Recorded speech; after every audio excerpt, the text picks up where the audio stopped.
Hello Keyforgers and welcome to Keyforge with Kraggy. This is a channel dedicated to the game of Keyforge, originally by Fantasy Flight Games, and now it has been brought by Ghost Galaxy. There was a lot of talk about whether Keyforge was actually going to survive, and I did have a previous channel that did have over 150 videos, I think, on Keyforge that unfortunately will not be coming back. That has been lost, but I'm starting again. I have high hopes for Keyforge. It's a game I have loved so much ever since I discovered it round about the third set, which was just before the epidemic hit. But I'm bringing it back. I do have product to open. It is getting harder and harder to source product, especially in the UK, of certain sets. But what I do have at the moment is I have one display box of each set so far. So starting off with Call of the Archons, then Age of Ascension, Worlds Collide, Mass Mutation, and then Dark Tidings. It will be very much like I used to do. I'll open the deck, we'll go through it, and then I'll do a breakdown and analysis. What I'm hoping to do is get some live play with some friends of mine who I met through Keyforge, and we will see how that translates onto videos in YouTube and whether that is something that people would like to see. Tournaments are starting up again, and with the new set actually being crowdfunded, and I'll leave a link in the description for the press release about the return of Keyforge and Ghost Galaxy acquiring the rights and the crowdfunding page. It will all be in the descriptions below. I won't bore you here, but what we're going to do is we're going to start off with a deck opening today. And we're going to go with the first set. We're going to go in chronological order. So it's going to be Call of the Archons. So here we go. I'm going to open this up and we will see what we get. We have Brobnar, Mars and Shadows. Snake Nick, the Duchess of the Dark. Very nice Archon there. Very angel-like with the wings. Maybe a metallic arm there, or mechanical arm and a tie sort of skirt or cloak there. Anyway, let's get into it. There we are, zoomed in, a closer look at that Archon there. Bottom card comes out because that's the deck list. We're going to flip over. We're starting out with Shadows. And we have Urchin, 1 power elusive. When you play it, steal 1 amber. A second Urchin. Silvertooth, 2 power. It enters play ready. A second Silvertooth. Dodger, 5 power, fight, steal 1. Noddy the Thief, 2 power elusive, has an action of steal 1 amber. Moon Curse, 1 power with skirmish and poison, fight, steal 1 amber. Mac the Knife, 3 power elusive. You may use Mac the Knife as if it belonged to the active house. Action, deal 1 damage to a creature. If this damage destroys that creature, gain 1 amber. Fagin, 3 power with elusive. Reap, return an Urchin from play or from your discard pile to your hand. Very nice ability there. Nerve Blast is an action. Play, steal 1 amber. If you do, deal 2 damage to a creature. Miasma is an action. You get an amber when you play it. Play, your opponent skips the Forge a Key step on their next turn. Booby Trap is an action. You get an amber when you play it. Play, deal 4 damage to a creature that is not on a flank with 2 damage splash. We're heading into Mars now. We're starting out with Biomatrix Backup. It's an upgrade. You get an amber when you play it. This creature gains destroyed. You may put this creature into its owner's archives. A second Biomatrix Backup. Zorg, 7 power. It enters play stunned. Before fight, stun the creature Zorg fights and each of that creature's neighbours. We have a Zelo Bolter. You're going to have to excuse my pronunciation of these Mars creatures. 3 power, fight Reap, deal 2 damage to a creature. If this damage destroys that creature, purge it. Vesma Think Drone, I think. 3 power with a Reap ability. You may archive a friendly creature or artifact from play. I'm just going to call this one Megamouth. 3 power, fight Reap, use a friendly non-Mars creature. Mind Warper, 2 power elusive. Action, choose an enemy creature. It captures 1 from its own side. A second Mind Warper. And a third Mind Warper. We have Grabber Jammer, 4 power, 1 armor. Your opponent's keys cost +1 amber. Fight Reap, capture 1 amber. Chuff Ape is 11 power with taunt and it enters play stunned. Fight Reap, you may sacrifice another friendly creature. If you do, fully heal Chuff Ape. We have Squawker is an action you get an when you play it. Play, ready a Mars creature or stun a non-Mars creature. And finally onto Brobnar, we're starting out with a Rogue Ogre, 6 power. At the end of your turn, if you played exactly 1 card this turn, Rogue Ogre heals 2 damage and captures 1 amber. Crump, 6 power. After an enemy creature is destroyed fighting Crump, its controller loses 1 amber. A second Crump. We have Grenade Snib, 2 power. Destroyed, your opponent loses 2 amber. Fire Spitter, 5 power, 1 armor. Before fight, deal 1 damage to each enemy creature. A second Fire Spitter. We have Pile of Skulls is an artifact. Each time an enemy creature is destroyed during your turn, a friendly creature captures 1 amber. Mighty Javelin is an artifact. You get an amber when you play it. It has the Omni ability. Sacrifice Mighty Javelin, deal 4 damage to a creature. Gauntlet of Command is an artifact. Action, ready and fight with a friendly creature.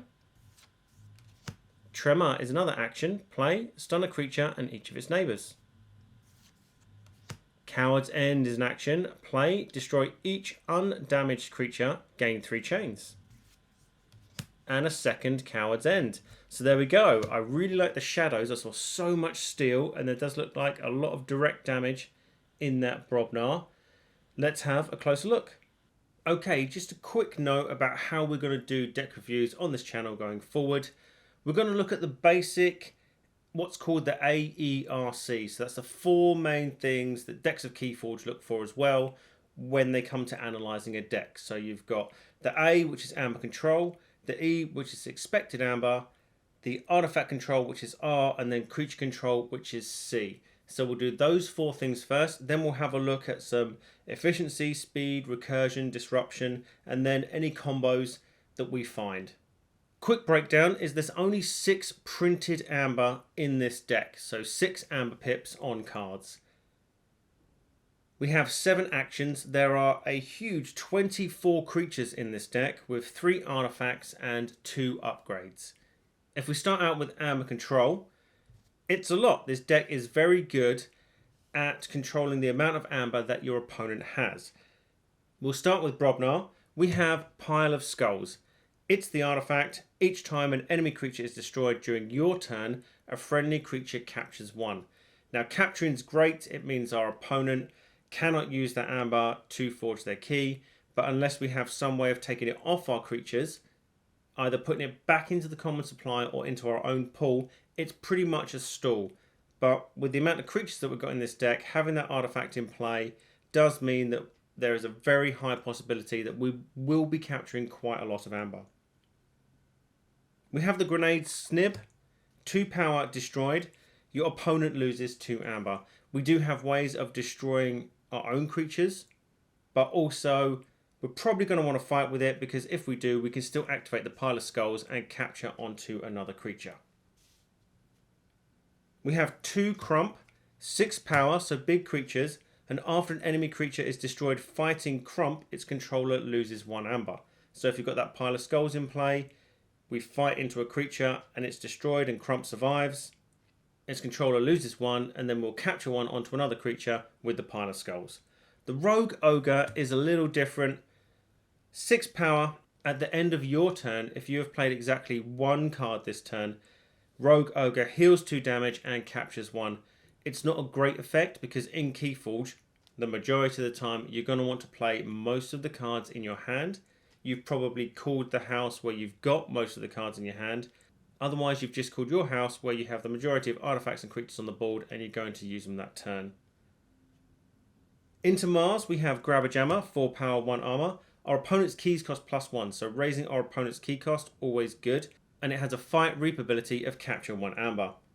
Now we did have 3 Mind Warpers here. 2 power elusive creatures, so your opponent's going to have to attack them twice or use direct damage to get them off the board. Now they have an action, which is choose an enemy creature. It captures 1 amber from its own side. So a very nice way of getting your opponent's amber onto their creatures, so that when you destroy the creatures, and we probably will be in fights or direct damage, we get that amber into our pool. Having 3 of them is very nice. Just bearing in mind that it's not a reap, it's an action, but it's a potential amber along the road. And then we come to Shadows, which is obviously a very controlly house, especially in Call of the Archons. We have Miasma. It's an action, and when you play it, your opponent skips their forge a key step on their next turn, which means they do not forge a key at the start of their turn if they have the required amount of amber. It does not prevent key cheats, but it is a very nice card and can easily win games just by delaying your opponent forging that last key, or their first or second key. Nerve Blast, another action. Play, we steal 1. So that's the first part of the action. And then if we do steal 1, so if our opponent has amber to steal and we can actually steal it, we can then deal 2 damage to a creature. Now, it doesn't say may, so we must deal 2 damage to a creature. If your opponent doesn't have any, you will then choose your creature to deal damage to. We then have Urchin. 1 power elusive, great play effect of steal 1 amber, which is awesome. What we really want is ways to bounce those back to our hand. Now we have Fagin, which works really well with Urchin's 3 power elusive, has a reap ability of return an Urchin from play or from our discard pile to our hand, which means that we can then play it again because we would have called Shadows to use Fagin. We then have Dodger, 5 power with a nice fight ability of steal 1. Again, we don't mind fighting in this deck because the Brobnar make very good use of creatures that fight. Moon Cursor, skirmish and poison, fight, steal 1. Now with that skirmish, it means the first time it attacks, it takes no damage. So having 1 power, not too bad. You might want to watch out for things like hazardous, but with the poison, as long as it damages the opponent, it's going to die, regardless of the health. Armor does stop that though, but fight ability of steal 1 amber. Noddy the Thief, 2 power elusive with the action of steal 1. So a lot of steal in the amber control of this deck. There were a couple of cards that decks of Keyforge did not list as controlling, which I feel are kind of controlling and will slow down or prevent our opponent from gaining amber, and that is Zorg. Now they enter play stunned, so it actually counts as a negative for our expected amber, but before fight it stuns the creature it fights and each of that creature's neighbours. Now that prevents them from being used until they're unstunned, which obviously prevents them from reaping, using any actions that may generate them amber. Squawker. Ready a Mars card or stun a non-Mars creature. So you can stun one of your opponent's non-Mars creatures, again preventing them from reaping or using an action. And then we have Tremor. Brobnar action. When you play it, you stun a creature and each of its neighbours. Stun, I believe, is a very underestimated ability in Keyforge, and until you've had your whole board stunned, you don't realise how annoying it can be. Let's move on to Expected Amber. So here are all the cards that directly steal amber from your opponent. They will all count towards Expected Amber. We can also think about those Mind Warpers that put your opponent's amber onto their own creatures as Expected Amber as well, but direct steal is right here. I mean, that's 7 cards that are all in Shadows. That's pretty good. We have the Gauntlet of Command. Now the action on it is ready and fight with a friendly creature. We do have some fight effects that will allow us to steal amber. The Dodger there. And the Moon Cursor. So activating those out of turn will be very good. We then have the Mega Mouth. I'm not going to attempt to pronounce these Mars cards' first names anyway. Use a friendly non-Mars creature. Again, it's a fight reap effect. If we're going for the reap, not only do we generate an amber from the reaping, but we can use another creature and we can either fight with that creature or we can reap with it to generate more amber. We have the 2 Silvertooth, which enter play ready, which means we can straight away reap with them. Mac the Knife. One of my favourite Shadows creatures. 3 power elusive, and it can be used as if it belonged to the active house. So it is always going to be available for you to use on your turn. And it has an action of deal 1 damage to a creature. If this damage destroys that creature, gain 1 amber. Now, that is a built-in Seeker Needle that you can use every single turn. And then finally, we have the Chuff Ape. Now, I've put the Chuff Ape in because it's actually a negative, like the Zorg. You may sacrifice another friendly creature. If you do, fully heal Chuff Ape. So actually, that ability's a may. So you can sacrifice another creature, but it really slows you down because it enters play stunned. Just like the Zorg. If we take a look at creature control, because there is no artifact control, unfortunately, in this deck. So if your opponent's got really good artifacts, we can't touch them. If they've got creatures, we can deal with those. We have the Zorg, 7 power, enters play stunned, but it stuns a creature to either side. So it is controlling what those creatures can do, which is why I kind of consider it amber control as well. And again, the Squawker, stun a non-Mars creature, like we spoke about. If we get into the Brobnar, we have 2 Fire Spitters, 5 power, 1 armor, and before they fight, they deal 1 damage to each enemy creature, which is awesome, especially if your opponent is playing Shadows, because they tend to have low-powered creatures, very good at popping wards if you're playing a deck from Worlds Collide onwards as well, and then the fight would take effect. So you can pop the ward, then fight into the creature. With our Pile of Skulls, this is one of the creatures that we will be fighting with a lot. We have the Mighty Javelin. It's an artifact, and when you play it, it has an Omni ability, so we can use it on any turn. We don't have to call Brobnar. Sacrifice it to deal 4 damage to a creature. That's quite a lot of damage, just straight out the bat, boom.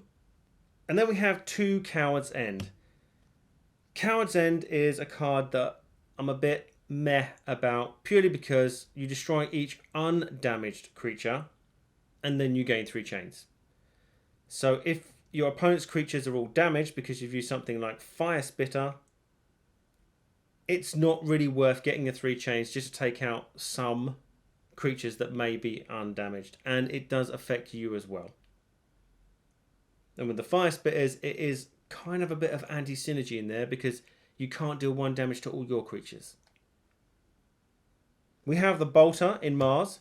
3 power, fight Reap, you deal 2 damage to a creature. That's direct damage. That's really good. And then if that damage destroys that creature, you purge it.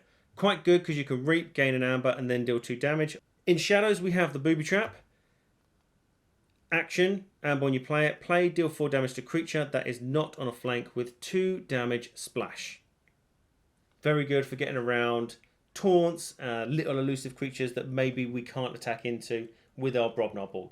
And then, again, we have the Tremor, which is the stunner creature and each of its neighbours. If we look at something like efficiency in this deck, so how efficient is it? We've actually got a negative score, because those 2 Cowards End give us 3 chains if we play them. So, potentially, if we play both in the same turn, not that we ever would, we would chain ourselves, that'd be 6 chains. We do have some recursion in the deck, which is 2 cards that we haven't seen yet, and that's the Biomatrix Backup. They're upgrades, and you get an amber when you play them. It says the creature gains destroyed. You may put this creature into its owner's archives. So you can place it on your opponent's creatures. You can place it on your creatures. There's no restrictions there. And then when it dies, it says you may place this creature into its owner's archives. So you don't have to, but the option is there. We do have some nice play effects. If we can get them on the Urchons and we haven't got the Fagin out, it's a nice way of just putting them into our archives and cycling them around. There's no disruption in the deck, nothing that can directly affect the cards in our opponent's hands, the amount of cards they draw each turn. The only other card we haven't looked at that was in the deck was the Think Drone, which has a Reap ability to archive a friendly creature or artifact from play. So again, another way of getting those Urchons into your archives if you want to replay them, if the Fagin is nowhere in sight. If you're interested in the actual scoring of SAS, it came out at a 70 with a base of 64. So the base AERC is just the score of the amber control, expected amber, artifact control, and creature control. It doesn't take into account the efficiency, the recursion, or the disruption. and they say it's better than 75% of decks according to SAS. I would say the Shadows is very, very strong, and the Brobnar is quite strong as well. I would consider taking this one to a Chainbound. I'll leave a link in the description if you want to go and check it out. But all that's left for me to say is good luck, have fun, and keep forging.